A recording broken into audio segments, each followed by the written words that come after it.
Hello everybody, welcome back to Evolve. We're going to be playing as Goldie in this one. It is Kyra, Bucket, Maggie and Markov. This team is almost identical to the Behemoth video that's going to be going out with this one. The only difference is Kyra. We'll do Wendigo for this because it's a bit of a bluish map. Traversals, and we will kick this off. It is the better version of Markov this time, but it's now misplaced because Markov doesn't really do anything against Goliath. Goliath being the fastest monster in the game and being able to very easily skip mines. So, we'll see, you know. Kyra is a very solid medic though in Legacy, she's very high sustain. There's going to be a lot of tanky hunters as a result. We also do have colonists on this map, same as last time. Let's go directly downriver. I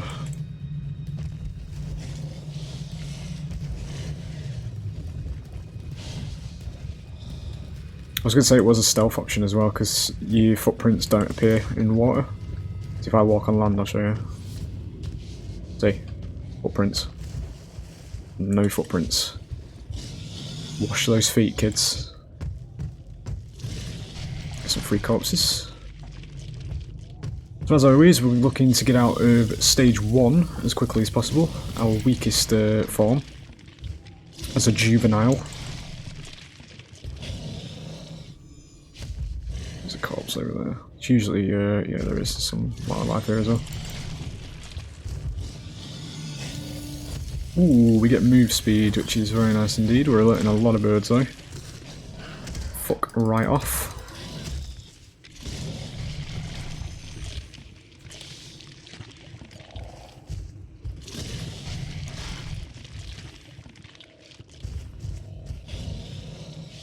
Leave the nomad alive because there's no real reason to kill it, to be honest.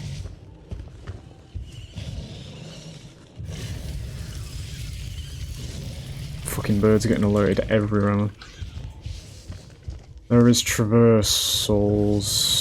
We're gonna skip though.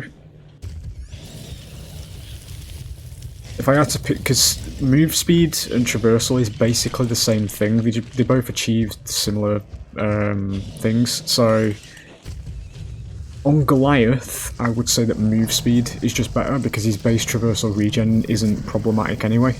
Like it's still quite good, which is what we have at the moment. So I can hear Daisy. That does not fill me with joy. Fucking hell, where the fuck did they come from? I'm not ready yet. Time out. Ooh, there's the best one. This is ability cooldowns, this is the best one for Goliath.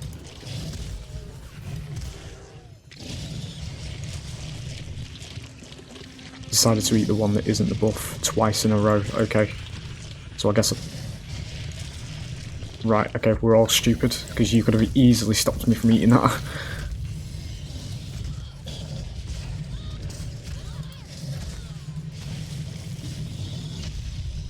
Do get the direct there. Chase around the edge of the dome. There we go. She doesn't have a defensive support to aid her here either. Because we've got Bucket again, who's offensively based. So we're going to be taking more damage by virtue of him, but it does sacrifice defensive capabilities.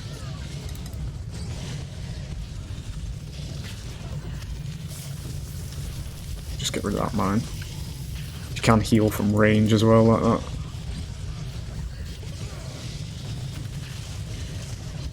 Do you get that?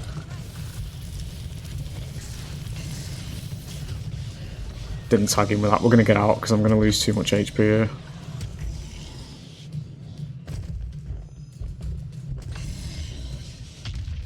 It's cleared. It's fine. There used to be loads of wildlife in this area though.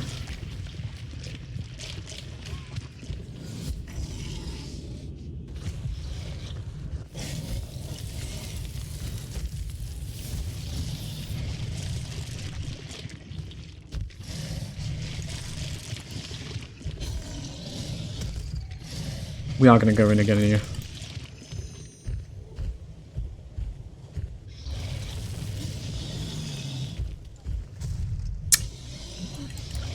The attempt was there, it might have it, if they'd have moved a bit more forward.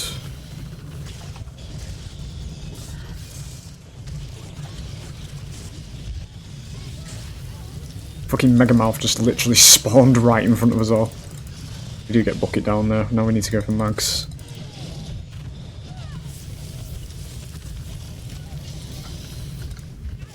There she is. Use my boy's speed to get the fuck out of dodge. We're gonna do one more before stage 3 here.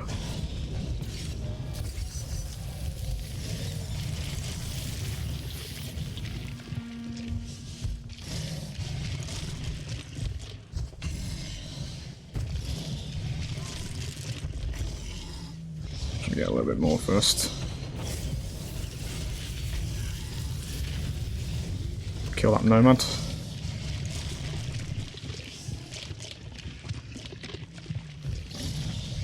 There.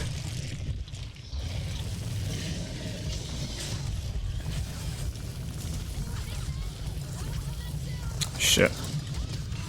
Trying to use my leapy there. It's my leapy. My leap smash. Thought he was gonna fall as well. Get strike that colonist. Me little shit. Hit the wall. It didn't hit the wall.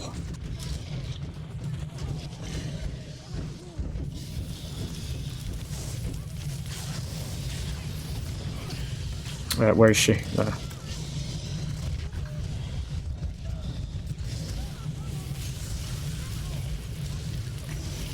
Right, fuck it. We're going to stage 3. We got a colonist strike. They're gonna get traversals, but it's fine. I should have gone for somebody else. Fuck it.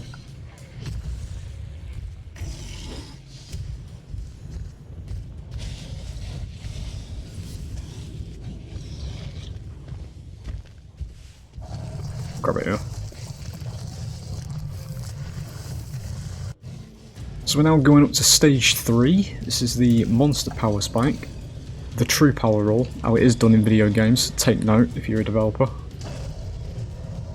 This fucking genre has completely backfired in terms of power rolls for the past 8 years, so we're about to see how it's done properly.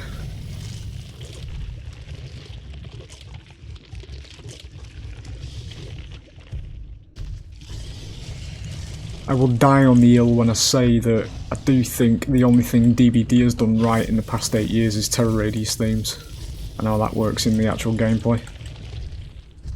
I do actually think it's something that should have appeared in this game, to be honest. Each monster should have had its own, like, kind of, maybe only at stage 3 to make it more of a atmospheric style thing, where, you know, you'd get this musical theme that'd get progressively more intense as the monster got closer at stage 3, because this is the point where the hunters are the weaker role now, and they're the ones that are being, you know, hunted. So, look at that at the moment, aren't they?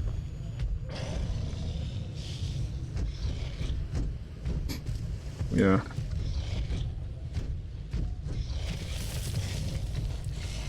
Fucking missed.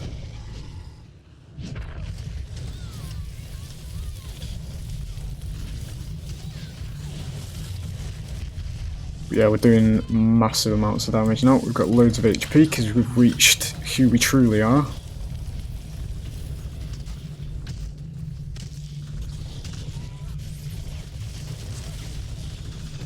Didn't flick that in time. We are going to go for bucket so we didn't cloak and run off. Okay. Don't she still get the splash though?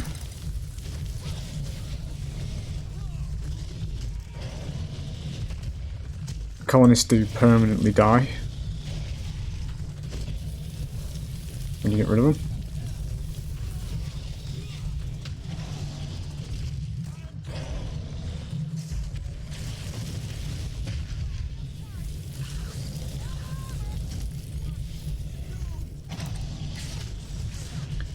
Wonderful atmosphere from Bucket there. Man has literally just said what they're all thinking. this isn't working, we are doomed, because obviously, you know, this has got out of control in this particular instance. This is what HR didn't want. So, yeah. There's also something else that's skipped in games these days. There's fucking no atmosphere in any of it. Do you get that?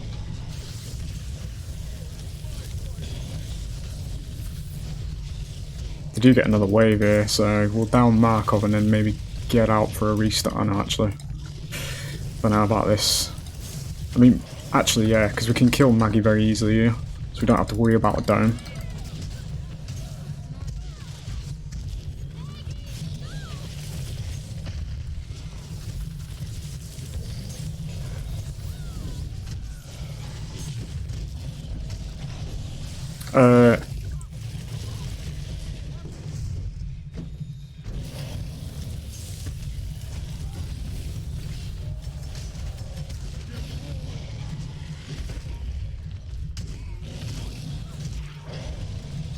That's gonna be that. Do actually get in with no armor. Very close though.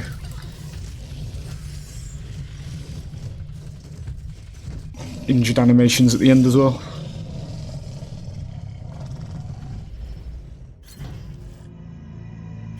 Yeah, all the hunters have like responses as well. Like, because this is made by the people who made the first Left 4 Dead as well.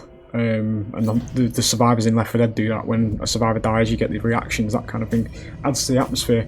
Even in a game that's like action-packed like this, you hear them like mourning and like being stressed out and everything when the rest of the team's dying. I mean, literally Bucket saying, this isn't working, we're doomed, you know, it's literally saying what's happening in the situation, you know, you don't fucking get that these days. I mean, it's not something really to slate DBD for here when I say this, but nobody fucking speaks in Dead by Daylight, you know. Survivors only scream, that's it, literally. There's no voice acting. The only voice acting there is some of the killers, and only very recently are we now getting voice acted killers, you know. Like, I do think that voice acting in games like this does go a long way, and I do think it's one of the reasons why I like Hyde in this game so much, because Hyde takes the piss out of the monsters until it gets to the very stage 3 at the end, and then he develops this kind of weird respect for the monster that he's fighting, because he starts saying things like, I'd be right proud to murder you, and all this after taking the piss out of him all the way through. Be right proud to murder you, look at the size of this bastard, we'll be killing it for days. That kind of thing. It all adds up to like the actual game experience, because your character that you're playing as or against is reacting to the fucking world they are in and the actual situation they're in, you know, all that kind of thing. You don't get that in Dead by Daylight. That's why all the fucking rounds feel the same as well, because there's no character interaction in the game. And I know for Dead by Daylight it doesn't really matter too much. But I do think if some survivors did have, like, you could even give them, here's a good idea actually, here's an actual good idea that would actually make sitting on a fucking generator for half your game actually worthwhile. Give survivors little interactions between each other, combinations of survivors when they're working on generators. Have a survivor ask another survivor about such and such thing, get a little bit of lore in there, you know? As soon as the killer comes over, just have a little background kill switch that stops that dialogue, you know, so they're not just saying it all the way through this fight dead calmly, that kind of thing, you know. I don't know why they don't do that. And I mean, I tell you, ladies and gentlemen, when we're, you know, developing games, and, you know, I do understand that we have to pay for voice actors, but you can afford to spend that money, mate. I can fucking assure you, you can afford to spend that money with the amount of fucking money you're making off the game to hire some VAs for your characters and have them say things, yeah. Especially just even the people that were already on the team that did the fucking screams for him. They have voices, they can speak, I'm pretty sure, you know? They're not all fucking infants that haven't learned how to speak yet. Get on the phone to them, say, we're going to do some lore, do you want to do some voice lines? Boom. Send them a bit of money. There you go, you've got atmosphere in your game. Rather than just being silently fucking sat on a gen awkwardly for most of the matches, you know? In here, there's actual fucking atmosphere in the game, and that's why. Well, it's not the whole reason why this game's great, but it's a big reason as to why it's engaging, and you're in a believable world. by virtue of its characters. So, you know, it is what it is anyway. But there you go. I will hopefully see you for the next one. Bye.